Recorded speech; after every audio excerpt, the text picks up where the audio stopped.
नमस्कार दोस्तों, Ashok technical classes में मैं आपका स्वागत करता हूं। दोस्तों, पिछले जो वीडियोज़ थे उसमें हमने चुंबक तथा चुंबकत्व लेसन के मोस्ट क्वेश्चन किए थे। इस बार आपके लिए लेकर आए हैं ट्रांसफॉर्मर लेसन से कुछ महत्वपूर्ण क्वेश्चन जो आपके ITI एग्ज़ाम्स के लिए Delhi metro, Noida metro, UP बिजली बोर्ड, पंजाब बिजली बोर्ड, राजस्थान बिजली बोर्ड, लोको पायलट आदि में महत्वपूर्ण साबित होंगे। तो पहला क्वेश्चन है दोस्तों, ट्रांसफॉर्मर किस सिद्धांत पर कार्य करता है? तो जो आपका ट्रांसफॉर्मर होता है वो करता है म्यूचुअल इंडक्शन पर, यानी कि अन्योन्य प्रेरण के सिद्धांत पर। दूसरा जो नाम होता है म्यूचुअल इंडक्टेंस का, अन्योन्य प्रेरण। अगला क्वेश्चन है, ट्रांसफॉर्मर परिवर्तित करता है, यानी कि ट्रांसफॉर्मर किसको बदलता है? ऑप्शन ए आवृत्ति को, बी धारा को, सी वोल्टेज को, डी धारा व वोल्टेज दोनों को।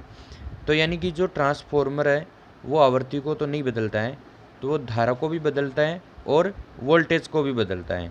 यानी कि जब ट्रांसफॉर्मर में वोल्टेज का मान बढ़ता है तो धारा का मान घटेगा, धारा का बढ़ेगा तो वोल्टेज का मान घटेगा। दोनों एक साथ कभी भी नहीं बढ़ते हैं ट्रांसफॉर्मर में, तो इसलिए ट्रांसफॉर्मर परिवर्तित करता है किसको? धारा व वोल्टेज दोनों को। अगला क्वेश्चन है, ट्रांसफॉर्मर में कौन सा तेल प्रयोग किया जाता है? तो ट्रांसफॉर्मर में जो दोस्तों तेल प्रयोग किया जाता है वो वाइंडिंग शीतलन के लिए तथा वाइंडिंग में अचालकता बनाए रखने के लिए प्रयोग किया जाता है। यानी कि जो वाइंडिंग का जो इंसुलेशन है वो बना रहता है यदि आप उसमें ट्रांसफॉर्मर ऑयल प्रयोग करते हो तो इसमें पहला ऑप्शन हो गया खनिज तेल, दूसरा हो गया वनस्पति तेल, तीसरा हो गया सिंथेटिक तेल, डी ऑप्शन हो गया ए व सी दोनों। तो यानी कि वनस्पति तेल तो इसमें कभी भी प्रयोग नहीं किया जाता है, तो इसमें एक तो आ जाएगा खनिज तेल भी प्रयोग किया जाता है और सिंथेटिक ऑयल, तो इसमें डी ऑप्शन आपका सही हो जाएगा। अगला क्वेश्चन है, ट्रांसफॉर्मर में दोनों कुंडलियों के बीच प्रतिरोध खालिस्तान होता है, यानी कि जो ट्रांसफॉर्मर की प्राइमरी और सेकेंडरी जो वाइंडिंग होती है उसके बीच में प्रतिरोध का मान कितना होता है? ए ऑप्शन है 0 ओम, बी है 1 ओम, सी है अनंत ओम, डी है नन ऑफ दीज। तो यानी कि इसमें आ जाएगा अनंत ओम। दोस्तों, ट्रांसफॉर्मर की प्राइमरी और सेकेंडरी वाइंडिंग के बीच में कोई भी कनेक्शन नहीं होता है, जो भी कनेक्शन होता है वो विद्युत चुंबकीय प्रकार का होता है। तो दोनों के बीच में क्या हो गया? खुला परिपथ हो गया, इसलिए खुले परिपथ का जो प्रतिरोध होता है वो होता है अनंत ओम। अगला क्वेश्चन है, जब ट्रांसफॉर्मर को डीसी सप्लाई से संयोजित किया जाता है तो कौन सी कुंडली जल जाती है? ट्रांसफॉर्मर को डीसी सप्लाई से संयोजित करने पर दोस्तों कौन सी वाइंडिंग जलेगी? तो दोस्तों, ट्रांसफॉर्मर में दो प्रकार की वाइंडिंग होती है, प्राथमिक भी होती है और द्वितीयक भी होती है। तो जब आप उसको डीसी सप्लाई से संयोजित करते हो तो प्राथमिक वाइंडिंग जलेगी, क्योंकि विद्युत सप्लाई से प्राथमिक वाइंडिंग को जोड़ा जाता है, प्राइमरी वाइंडिंग को सेकेंडरी वाइंडिंग को जोड़ते हैं लोड से, तो इसलिए आपकी प्राइमरी वाइंडिंग है वही जलेगी, द्वितीयक वाइंडिंग पर कोई भी प्रभाव नहीं पड़ेगा। ट्रांसफॉर्मर किस सप्लाई पर कार्य करता है? तो ट्रांसफॉर्मर ए ऑप्शन है AC पर, बी है DC पर, सी है ए व बी दोनों, डी है नन। तो यानी कि जो ट्रांसफॉर्मर है वो केवल AC सप्लाई पर कार्य करता है, DC पर नहीं करता है। अगला क्वेश्चन है, जब स्टेप अप ट्रांसफॉर्मर में वोल्टेज का मान बढ़ता है तो साथ ही धारा का मान भी खालिस्तान हो जाता है। तो इसमें पूछा गया है कि स्टेप अप ट्रांसफार्मर में जब वोल्टेज बढ़ेगा तो धारा में क्या परिवर्तन होगा? तो धारा दोस्तों क्या हो जाएगी? आपकी कम हो जाएगी। ऊपर आपको बताया था कि जब धारा का मान बढ़ता है, धारा बढ़ेगी तो वोल्टेज का मान क्या होगा? घटेगा, तथा जब वोल्टेज बढ़ेगा तो जो आपकी आई है, करंट है, उसका मान क्या हो जाएगा? कम हो जाएगा। दोनों एक साथ में कभी भी एक साथ बढ़ते नहीं है और एक साथ घटते नहीं है।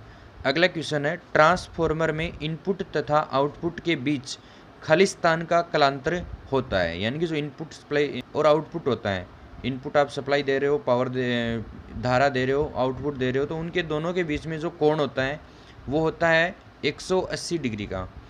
अगला क्वेश्चन है, ट्रांसफॉर्मर में द्वितीयक कुंडली से प्राप्त आउटपुट की आवृत्ति ट्रांसफॉर्मर में द्वितीय कुंडली से प्राप्त आउटपुट की आवृत्ति खालिस्तान होती है।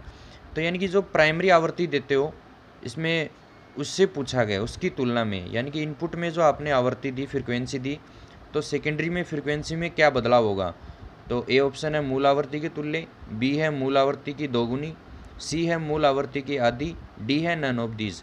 तो दोस्तों फ्रीक्वेंसी में जो ट्रांसफॉर्मर है वो कोई चेंज नहीं करता है, ट्रांसफॉर्मर केवल धारा व वोल्टेज में ही चेंज करता है। तो प्राइमरी में जो धारा दी गई थी, आवृत्ति जो दी गई थी प्राइमरी वाइंडिंग में, वही आपको क्या होती है आउटपुट में प्राप्त होती है। तो इसमें ऑप्शन आ जाएगा मूल आवृत्ति के तुल्य, यानी कि मूल आवृत्ति के समान। अगला क्वेश्चन है ट्रांसफॉर्मर में सबसे अधिक गर्म होने वाला भाग खालिस्तान है, यानी कि ट्रांसफॉर्मर जब कार्य करता है तो कौन सा भाग सबसे अधिक गर्म होता है, तो वो होता है उसकी कुंडलियाँ। दोस्तों कुंडलियाँ जब गर्म होगी तभी उसकी जो करोड़ गर्म होगी, ठीक है, और करोड़ जब ज़्यादा गर्म होगी तो फिर फ्रेम गर्म होगी, ठीक है।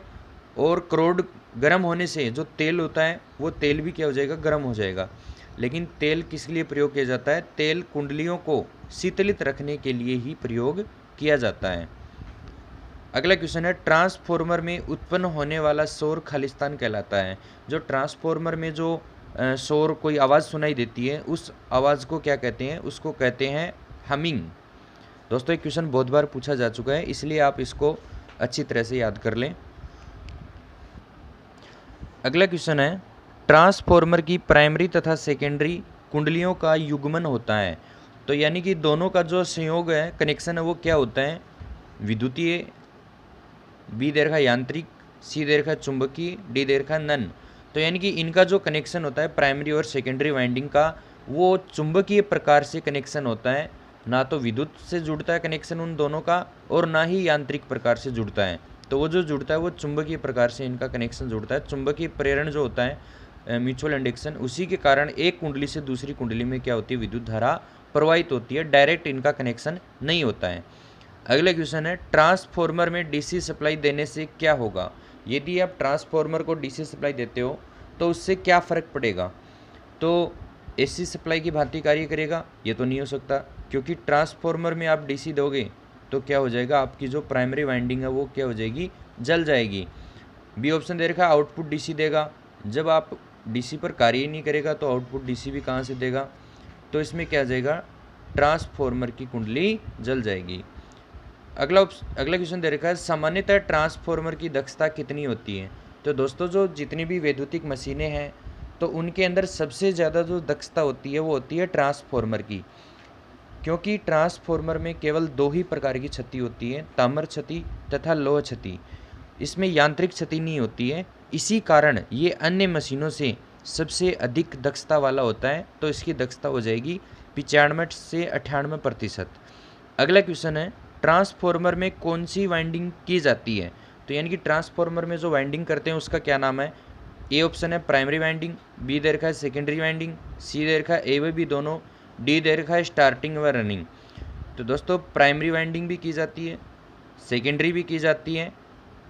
तो इसमें अगला ऑप्शन दे रखा है स्टार्टिंग व रनिंग। तो स्टार्टिंग व रनिंग जो होती है वो आपकी मोटरों में की जाती है, पंखे में हो गई, कूलर में हो गई, पानी के मोटर में हो गई, ठीक है, जो बड़ी जो 3 HP की मोटर होती है सिंगल फेस की, उसमें हो गई।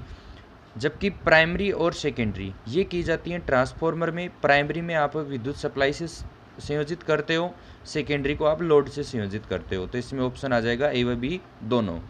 ट्रांसफॉर्मर एक खालिस्तान प्रकार की युक्ति है। तो ट्रांसफॉर्मर वो किस प्रकार की युक्ति है, तो दोस्तों आप सभी को पता है ट्रांसफॉर्मर में कोई भी भाग है वो गतिमान नहीं होता है, स्थिर रहते हैं, ना इसमें बियरिंग की आवश्यकता होती है, ना इसमें बुश की आवश्यकता होती है, सभी भाग स्थिर रहते हैं। इसी कारण इसे स्टैटिक डिवाइस कहा जाता है, यानी कि स्टैटिक मशीन कहा जाता है। अगला क्वेश्चन है ट्रांसफॉर्मर में मेन सप्लाई किस वाइंडिंग को जोड़ा जाता है। मेन सप्लाई से कौन सी वाइंडिंग को जोड़ा जाता है, तो वो जोड़ा जाता है प्राइमरी वाइंडिंग को। अगला क्वेश्चन है ट्रांसफॉर्मर की वह हानि जो लोड बढ़ने पर बढ़ती है। तो ट्रांसफॉर्मर की वह हानि, लोड बढ़ाएंगे तो आपको पता है कि लोड आप सेकेंडरी वाइंडिंग से संयोजित करते हो, तो वाइंडिंग से संयोजित करते हो लोड, तो लोड में क्या होता है, ताम्र हानि होता है, यानी कि लोड बढ़ेगा तो डायरेक्ट कनेक्शन किसका होता है, लोड से, वाइंडिंग का होता है, वाइंडिंग में क्या होती है, ताम्र हानि होती है। अगला क्वेश्चन है, ट्रांसफॉर्मर की वह हानि जो लोड बढ़ने के साथ साथ स्थिर रहती है। तो दोस्तों लोड बढ़ने के ऊपर जो आपकी लोह हानि होती है वो स्थिर रहती है। तामर हानि बढ़ती है, लोड घटेगा तो तामर हानि घटेगी। यांत्रिक हानि इसमें कोई किसी भी प्रकार की होती नहीं है, तो इसमें क्या होगा, कोई चेंज नहीं होगा, यानी कि होती नहीं है इसमें। अगला क्वेश्चन है, ऑटो ट्रांसफॉर्मर किस सिद्धांत पर कार्य करता है। तो ऑटो जो ट्रांसफॉर्मर है वो करता है स्व प्रेरण के सिद्धांत पर। अन्योन्य प्रेरण के सिद्धांत पर आपका जो ट्रांसफॉर्मर है वो करता है।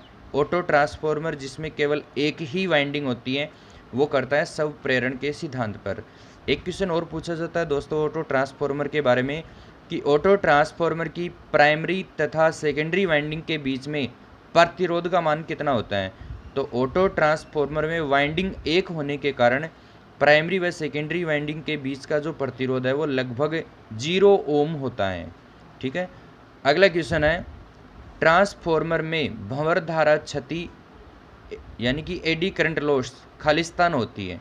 तो ट्रांसफॉर्मर में जो भंवर धारा क्षति होगी वो होती है आपकी कोर के कारण होती है, वाइंडिंग के कारण नहीं होती है। तो यानी कि प्राइमरी वाइंडिंग भी नहीं आएगा, सेकेंडरी वाइंडिंग भी नहीं आएगा, इसमें आ जाएगा कोर। अगला क्वेश्चन है, ट्रांसफॉर्मर की रेटिंग निम्न में से किस में होती है। तो ट्रांसफॉर्मर की जो रेटिंग है वो केवीए में व्यक्त की जाती है। इसके अलावा अल्टरनेटर की जो रेटिंग है, अल्टरनेटर की रेटिंग है वो भी केवीए में व्यक्त की जाती है। किलोवाट में आपके जो जनरेटर होता है यानी कि जो जनित्र होता है उसकी रेटिंग व्यक्त की जाती है।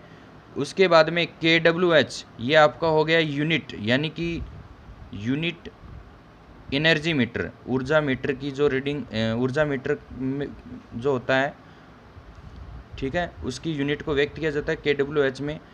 और केवी में विद्युत सप्लाई को व्यक्त किया जाता है, यानी कि केवी किलो वोल्ट। जैसे आपका 33 केवी हो गया, 66 केवी हो गया, 11 केवी हो गया, 220 केवी हो गया। ठीक है, धन्यवाद दोस्तों।